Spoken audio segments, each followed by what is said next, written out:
The year was 2847, and humanity had finally reached the stars. After centuries of hard work and sacrifice, Earth had sent its best representatives to meet the rulers of the galaxy. Admiral Daniel Cole stood at the front of the human group as their ship docked at the great station orbiting Thesara Prime. He had spent his whole life preparing for this moment. Beside him stood Dr. Rebecca Shaw, the smartest person on Earth when it came to alien languages, and Commander Nathan Price, a soldier who had fought in the wars that united humanity under one flag. The station was unlike anything they had ever seen. The walls were made of living crystal that glowed with soft colors. The colors changed based on the mood of whoever was nearby. It was beautiful and terrifying at the same time. Daniel took a deep breath and led his team forward. The chamber of the Galactic Concord was massive. 12 platforms rose from the floor, each one holding a representative from one of the ancient species that ruled the Milky Way. These beings had controlled the galaxy for over 50,000 years. To them, humanity was nothing more than a newborn baby trying to sit at the table with giants. High Arbiter Kelthan of the Vorath spoke first. His body was made of living stone, and his voice sounded like rocks grinding together. He was the oldest and most powerful of all the representatives. When he spoke, everyone listened. "You come before us seeking membership in the Concord," Kelthan said. "Tell us why we should allow your kind to join our ranks." Daniel stepped forward. His heart was beating fast, but his voice was steady. "We offer our determination, our ability to adapt, our willingness to learn from your civilizations and grow alongside them. Humanity has come far in a short time. We believe we can contribute to the galactic community." Laughter filled the chamber. It was not kind laughter. The Shantari representative, a being made of pure energy trapped inside a crystal shell, flickered with amusement. "Determination," it said. "The insects that infest dead planets are also determined. Should we grant them membership too?" Rebecca clenched her fists at her sides. Nathan took a slow breath to control his anger. Daniel kept his face calm even though the words cut deep. The deliberation lasted 3 days.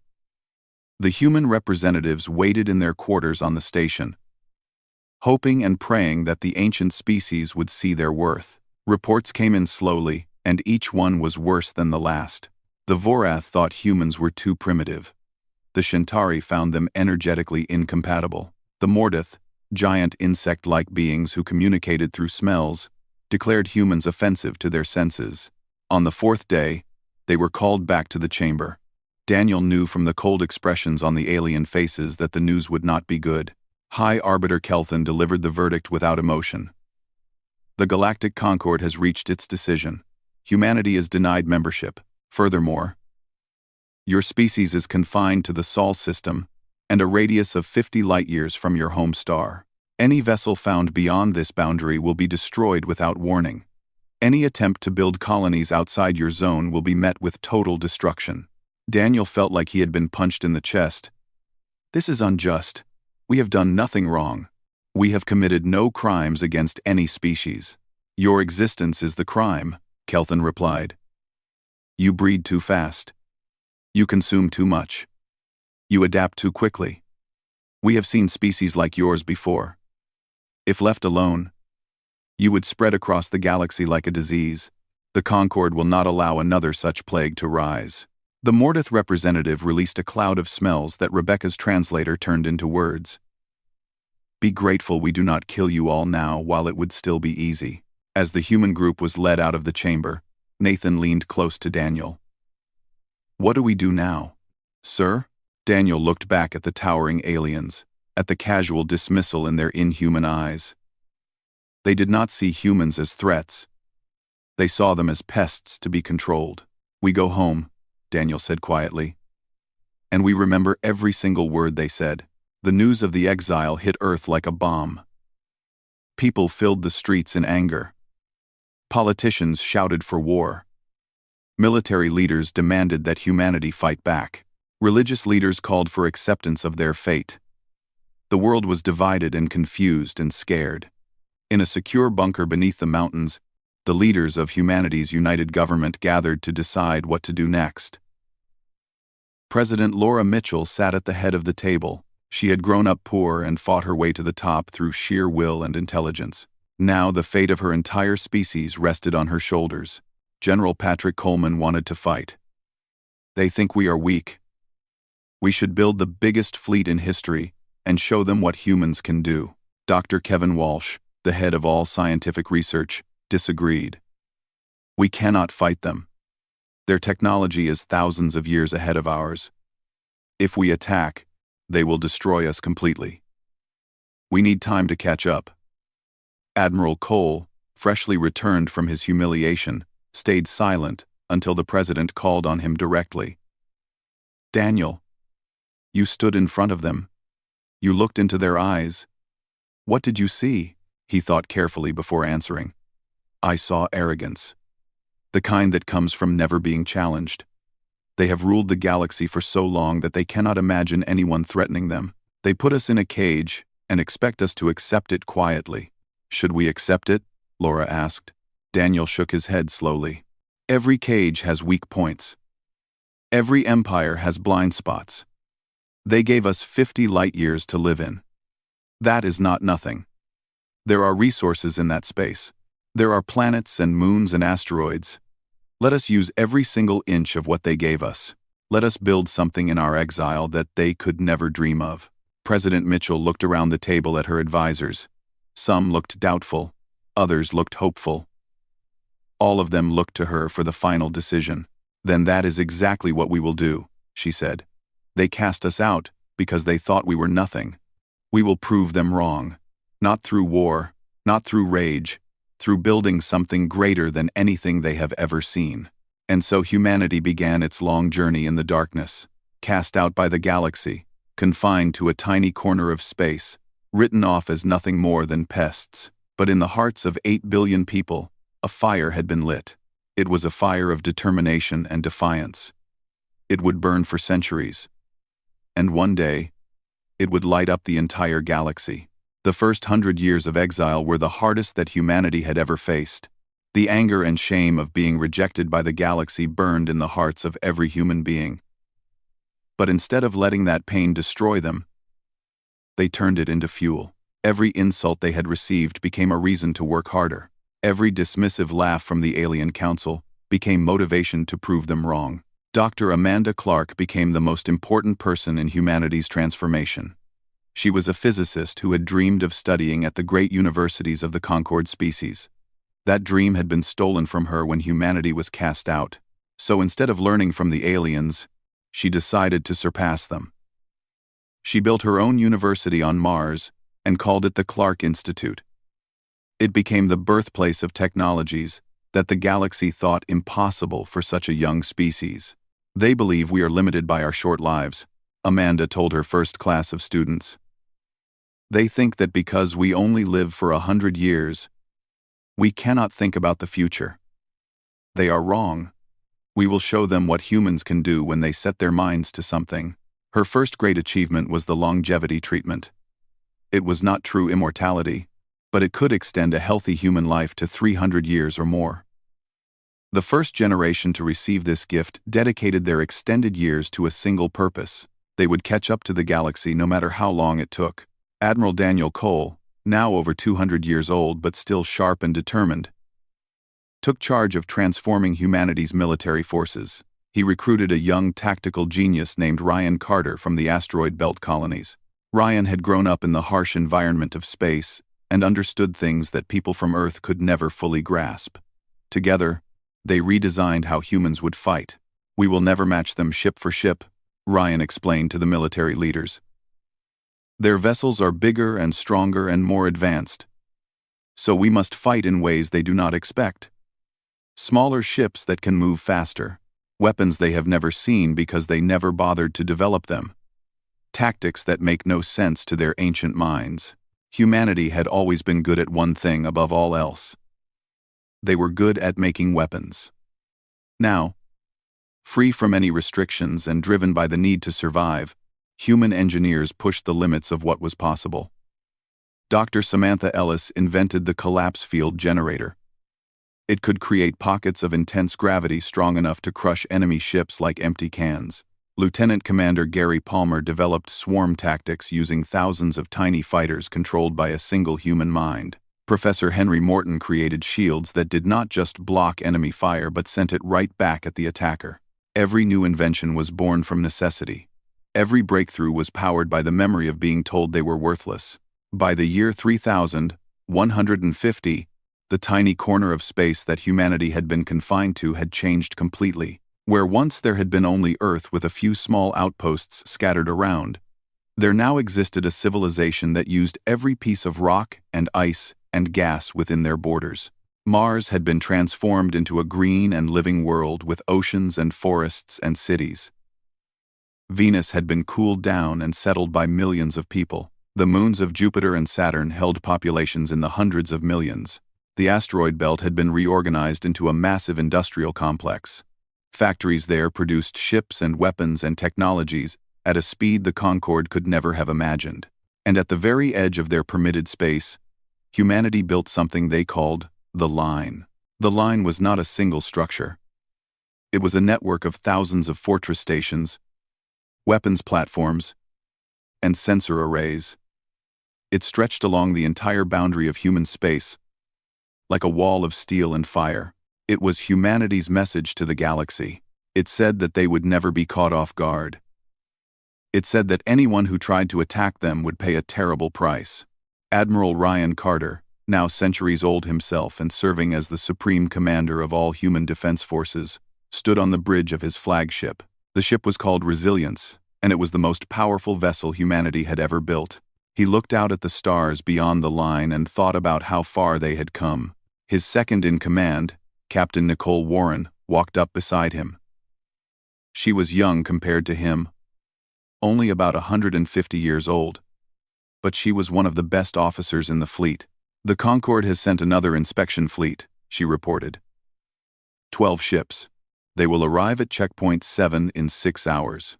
Ryan nodded slowly. The Concorde sent such fleets every few decades. It was their way of reminding humanity of their place. The inspectors would scan human defenses and take notes, and then go home feeling confident in their superiority. "Let them look," Ryan said calmly.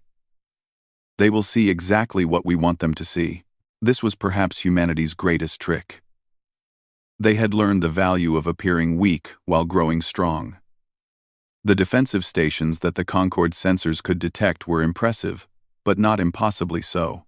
The technology on display was advanced, but within the range of what the aliens expected from humans. What the sensors could not see was a different story. Hidden facilities had been built beneath airless moons. Shipyards were concealed in the permanent shadows of objects at the very edge of the solar system. Weapons laboratories existed in dimensions that the Concorde did not even know about. Dr. Amanda Clark had made another discovery during her research. She found that the universe had more dimensions than anyone in the galaxy had ever explored. The ancient species of the Concorde had mastered normal physics over thousands of years, but they had grown lazy. They had stopped looking for new things. They thought they already knew everything there was to know. Humanity had kept looking, and humanity had found secrets that changed everything. In hidden spaces that existed alongside normal reality, human scientists built technologies that broke every rule the Concorde thought was absolute. They learned to travel through these other dimensions, appearing and disappearing in ways that seemed like magic. They learned to store entire fleets in pocket universes, ready to emerge at a moment's notice. They learned things that would have made the ancient species scream in terror if they had known. But the Concorde did not know. They looked at humanity and saw a confined species, trapped in their little cage, making slow progress toward a future that would never threaten anyone. They saw exactly what humanity wanted them to see. In the Clark Institute on Mars, Dr. Amanda Clark celebrated her 500th birthday. She looked out the window at the red deserts and the new cities and the ships flying overhead. She thought about the young woman she had been when the Concorde rejected humanity. She thought about all the years she had spent working toward this moment. "We are almost ready," she said to herself. "Almost ready to show them what we have become." And somewhere out in the darkness between dimensions, the hidden fleets of humanity waited for the signal that would change the galaxy forever. The year was 3347, when the Galactic Concord finally realized that something was very wrong. It started with whispers among the trading species that operated in the empty spaces between civilizations. Ships were vanishing near the borders of human space. They were not being destroyed. They were simply gone. No wreckage, no distress calls, nothing. The Mordith were the first to investigate. They sent a fleet of 17 warships to search for answers. The ships crossed into the region near human space and were never seen again. Not a single message came back. It was as if the fleet had sailed off the edge of the universe. High Arbiter Kelthan, still alive after all these centuries, because his species lived for thousands of years, called an emergency meeting of the Concord, the great chamber on Thessara Prime filled with the representatives of the 12 ruling species. The mood was tense and angry. The humans have developed forbidden weapons, the Shintari representative accused. They have broken the terms of their confinement. They must be punished. We have no proof of that, said the Velthan delegate. The Velthan were one of the few species that had argued against punishing humanity 500 years ago. There could be other explanations for the disappearances. What other explanation? Kelthan demanded. His stone voice echoed through the chamber. 17 warships do not simply vanish into nothing. The humans are responsible. I am certain of it. Before anyone could respond, every screen in the chamber flickered and changed. A human face appeared on all of them at once. It was Admiral Ryan Carter, Supreme Commander of humanity's defense forces. His expression was calm and confident. He did not look like a man who was afraid of the most powerful beings in the galaxy. Distinguished members of the Galactic Concord, Ryan said. 500 years ago, you cast humanity out of the galactic community. You confined us to a small corner of space and expected us to accept our fate quietly. You expected us to stay weak and obedient forever. You were wrong. The Concord members stirred with anger, but Ryan continued speaking before anyone could interrupt. Your ships entered our space without permission. They were given warnings to leave. They ignored those warnings. So we removed them. The crews are alive and being treated well. They will be returned to you when we are ready. This is not a declaration of war. It is a statement of fact. The exile you forced upon us is over. From this day forward, humanity will go wherever we choose. We will build wherever we want. We will not attack you unless you attack us first. But we will never accept your restrictions again. The transmission ended.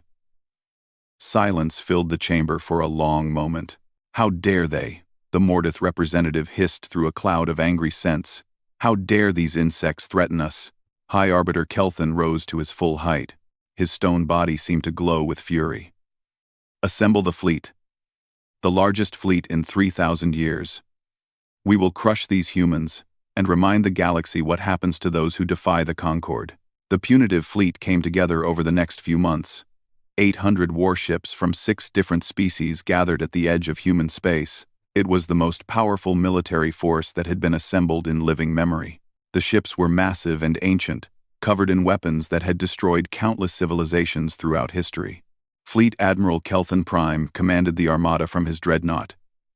The Eternal Judgment. He was the High Arbiter's own offspring, raised from birth to be a warrior. He had never lost a battle. He did not plan to start now.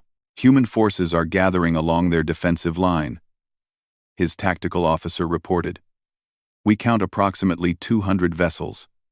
They are smaller than ours on average. Kelthan Prime studied the enemy positions with calm confidence. They are outnumbered 4-1. This will be a slaughter. Order the fleet to advance. We will end this rebellion quickly. The battle began exactly as the Concord expected. Human ships rushed forward to meet the attackers. They fought with energy weapons and missiles and kinetic projectiles. They were skilled and brave, but they were clearly outmatched. The Concord fleet pushed through their defenses like a knife through soft flesh. Human ships exploded. Defensive stations were reduced to rubble. Kelthan Prime allowed himself a small smile. This is what happens when children challenge their betters. Then the trap was sprung. Across the entire battlefield, Space itself seemed to tear open. Rifts appeared in the fabric of reality, glowing with colors that no one had ever seen before. From these rifts emerged ships, thousands of them, human vessels of designs that the Concorde had never seen before. They came from directions that should have been impossible. They came from above and below the plane of battle. They came from behind the Concorde fleet.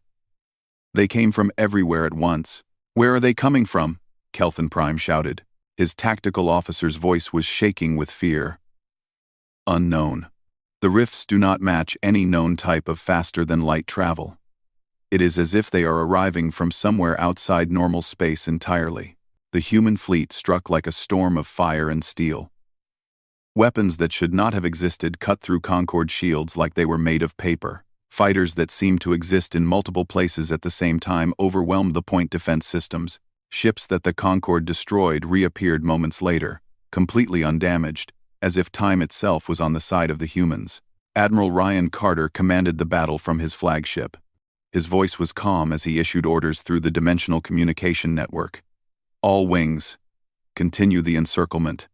Leave them no escape route. I want this finished before they can regroup."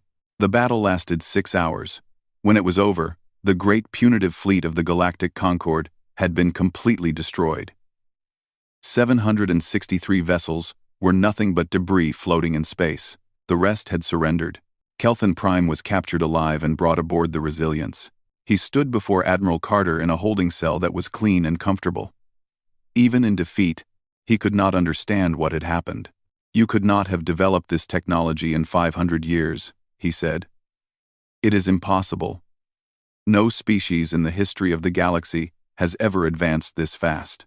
Ryan looked at him with something that might have been pity. "You are thinking in straight lines. The dimensions we discovered do not work the way normal space does.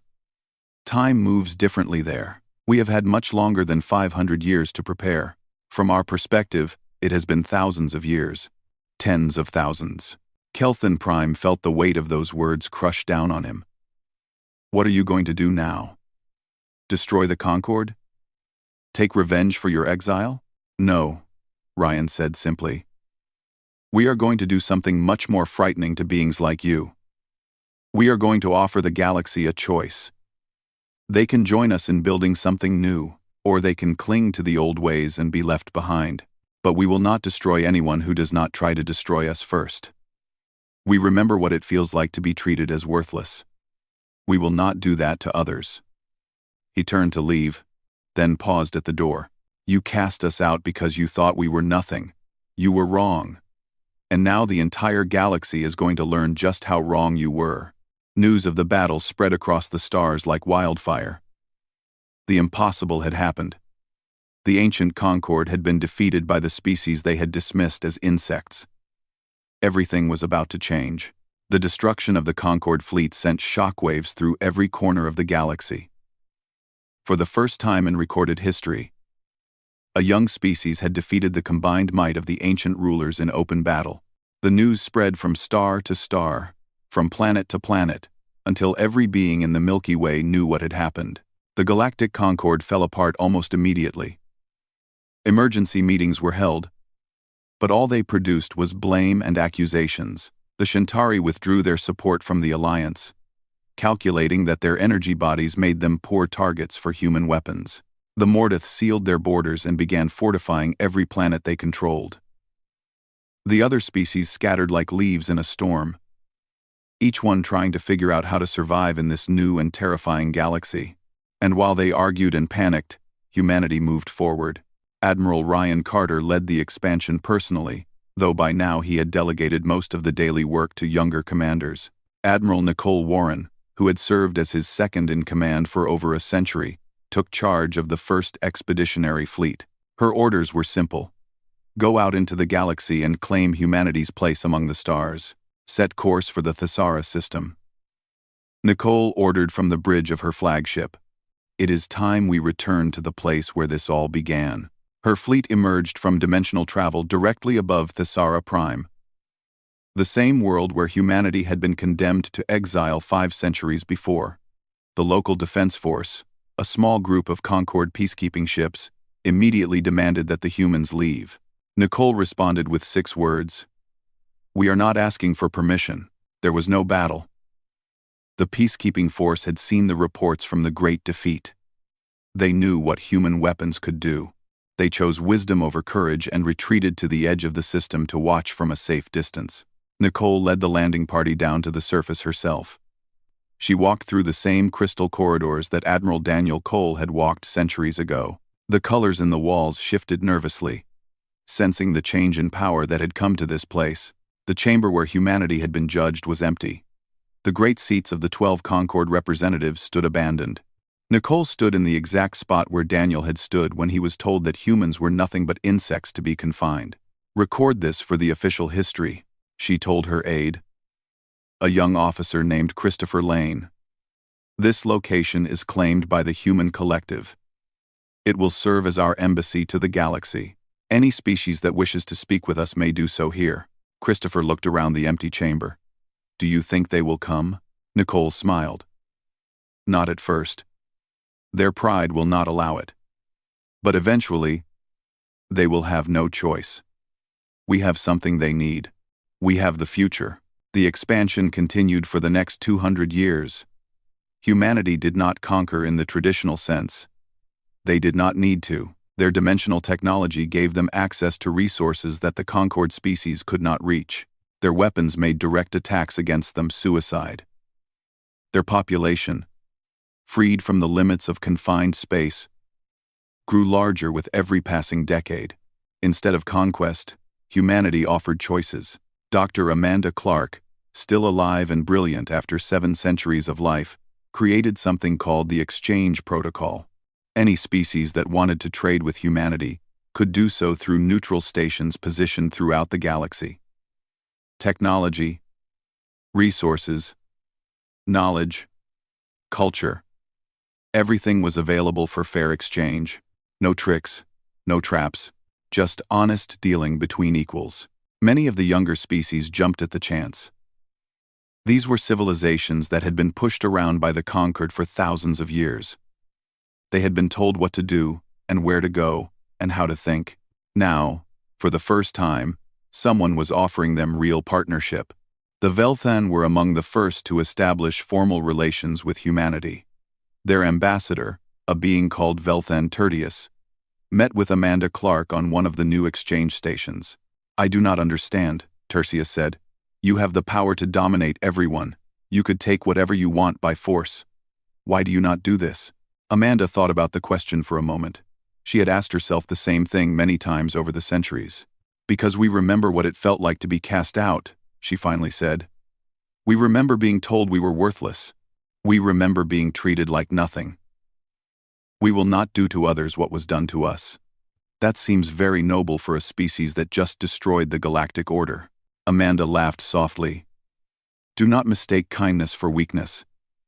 We destroyed the Concord fleet because they tried to destroy us. We will do the same to anyone who makes that mistake, but we would rather build than destroy. There is more satisfaction in creating something good than in tearing something down." But not everyone accepted humanity's rise peacefully. The Vorath, in particular, could not accept what had happened. High Arbiter Kelthan had ruled the galaxy for thousands of years. He could not believe that a species he had dismissed as insects had risen to challenge everything he had built. In secret, Kelthan gathered the remaining loyalists of the old Concord. He told them about a weapon that had been sealed away for 20,000 years, a weapon so terrible that it had been forbidden even to speak of it. The Void Singers. These were not ships. They were entities. Artificial minds, designed to exist partially outside of normal reality. They had the power to destabilize the dimensional barriers that humanity had learned to use. Releasing them might damage the fabric of space itself. But Kelthan no longer cared about consequences. "If we cannot have the galaxy," he declared to his followers, "then neither shall the humans." The Void Singers were released at 17 points across the galaxy simultaneously. They targeted the dimensional pathways that humanity relied upon for travel and communication. For a terrible moment, it seemed like the plan might work. Human ships were thrown out of transit. Communications went dark. The network that connected human civilization began to tear apart. Then something unexpected happened. From the deepest parts of dimensional space, something responded. Humanity had not simply explored those other dimensions. They had seeded them with monitoring systems. They had placed networks of linked human minds there, consciousnesses that had chosen to exist beyond physical form. Admiral Daniel Cole, who had never truly died but had transferred his awareness into the dimensional network centuries ago, spoke directly into Kelthan's mind. "Did you think we would not prepare for this?" Daniel's voice echoed through dimensions. "Did you think we would leave ourselves open to the very technologies we created?" The Void Singers were contained.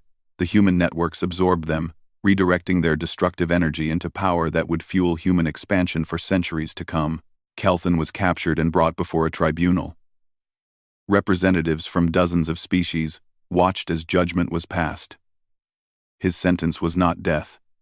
Humanity had moved beyond such simple punishments. Instead, he was exiled, confined forever to a single world at the edge of the galaxy, cut off from everything that made civilization possible. The irony was not lost on anyone. The being who had cast humanity out was now cast out himself. As the guards led him away, Kelthan looked back at the humans who had judged him. He finally understood. He had made the worst mistake that any ruler could make. He had created an enemy and then given that enemy the motivation and the time to become unstoppable. The galaxy would never be the same again. By the year 4500, the galaxy had changed beyond anything the ancient Concord could have imagined. The old order was gone, remembered only in history books and museum displays. In its place stood something called the Stellar Commonwealth. It was a federation of over 300 species bound together not by force or fear but by choice and mutual benefit. Humanity had not conquered the galaxy. They had done something far more impressive. They had made themselves essential to it. Human technology powered the transit networks that connected every inhabited world. Without human dimensional science, travel between stars would take years instead of hours. Human diplomats mediated disputes that had been festering for thousands of years. Conflicts that seemed impossible to solve were resolved through patience and creativity. Human scientists worked alongside researchers from every species, pushing the boundaries of knowledge in directions the old Concord had never considered. And humanity itself had transformed along with the galaxy they helped rebuild. Admiral Daniel Cole now existed as something more than human but still deeply connected to his origins. His consciousness spread across 17-dimensional planes, thinking thoughts that would have been impossible for any merely physical mind. He was more idea than flesh now, more pattern than matter, but when he chose to appear to others, he still looked like the young officer who had stood before the Concord centuries ago. Dr. Amanda Clark had chosen a different path. She remained physical, though her body had been rebuilt and repaired countless times over the long centuries. She preferred the weight of a real form. She liked being able to touch things and taste food and feel the wind on her face. Some experiences, she believed, were only meaningful when you had a body to feel them with. The two old friends met one last time in the Crystal Chamber on Thesara Prime. The building had been restored and turned into a museum commemorating the founding of the Commonwealth. Visitors from hundreds of worlds came every day to stand where the great transformation of the galaxy had begun. Daniel appeared as a shape of gentle light, his form flickering slightly as he moved between dimensions. Amanda walked with a cane now, though she did not really need one. She just liked the feeling of it. 1700 years since we stood before the Concord, Daniel said. His voice came from everywhere and nowhere at once. Do you remember what I said when they cast us out? Amanda nodded slowly. Her memory, enhanced by centuries of modification, was still perfectly clear. You said we would go home and remember. And we did remember. Every insult, every dismissal, every moment of being told we were worthless. We remembered, Daniel agreed. We built, and now here we are, standing in the place where they tried to break us. Amanda looked around the chamber. The crystal walls still shifted colors, but now they reflected the presence of thousands of species, instead of just 12. The seats where the ancient rulers had sat were preserved behind glass, monuments to an era that would never return. Was it worth it? she asked. All the centuries of work? All the conflict and struggle? Daniel considered the question carefully. Through his expanded senses, he could feel the pulse of civilization across 100,000 worlds. He could sense human ships traveling through dimensional pathways. He could hear human teachers in universities on planets that the Concord had never even visited. He could feel the joy of human children playing under alien suns. I believe so, he said finally, though perhaps not for the reasons I originally thought. What do you mean? When they cast us out, all I wanted was revenge. I wanted to prove them wrong. I wanted to show them that we were not the primitive species they believed us to be. I spent centuries building weapons and defenses, planning for the day when we would strike back and make them pay for every cruel word. He paused, gathering thoughts that stretched across multiple dimensions. But somewhere along the way, the purpose changed. We stopped building to defeat them. We started building to become something better. Not better than them. Better than what we ourselves had been. Better than what anyone expected us to be. The revenge stopped mattering. The building started mattering more. Amanda smiled, and it was the same warm expression she had worn as a young scientist 700 years ago. Perhaps that is the real victory. Not that we defeated them, but that we grew beyond the need for revenge. Perhaps, Daniel agreed. In the archives of the Stellar Commonwealth, preserved for all future generations, there was a document titled The Promise of the Exiled. It had been written by Daniel Cole in the days immediately after humanity was cast out. It had been a private journal entry, never meant for anyone else to read. But centuries later it was discovered and recognized for what it truly was. A prophecy of everything that humanity would become. The document read as follows. They have told us we are nothing. They have locked us in a cage and expected us to die there. They are wrong. Not because we are special or chosen or destined for greatness, but because we have something they lost long ago. We have hunger. We have the desperate need to grow and change and become more than we are. They have ruled the stars for so long that they have forgotten what it means to strive. They have achieved so much that they have forgotten how to dream of achieving more. We have nothing but our hunger, our determination, our absolute refusal to accept the limits that others place on us. They believe this makes us weak. They are wrong. It makes us dangerous, and one day, when we have built something beyond anything they could imagine, they will finally understand. We were never the species they should have feared. We were the species they should have welcomed. Their mistake will become the foundation of our triumph. These words were taught in schools across the Commonwealth, not as a celebration of victory over the old conquered, but as a reminder of what humanity had overcome to reach the stars. Every child learned them. Every species that joined the Commonwealth understood them. They were not just words about humanity. They were words about the power of being underestimated. Today, human vessels travel paths between dimensions that the ancient species could not comprehend. Human teachers guide young minds from 100 different worlds. Human engineers build structures that span entire star systems. Human diplomats maintain peace across distances that would have seemed impossible to the founders of the old conquered. And somewhere in the dimensional networks that connect all of human civilization, Admiral Daniel Cole still watches over everything. Patient. Vigilant. Proud of what his species has become, they cast us out expecting us to wither away. Instead, we flourished. They condemned us expecting us to burn with rage. Instead, we built. They feared us expecting us to destroy. Instead, we created. We are humanity. We were forged in exile. We were tempered by rejection. We were shaped by centuries of struggle against those who wished us gone. We do not forget the lessons of our past, but we no longer live there. The galaxy is our home now. Not because we conquered it with weapons, because we earned it through wisdom and patience and the refusal to become what our enemies expected. And we are only getting started.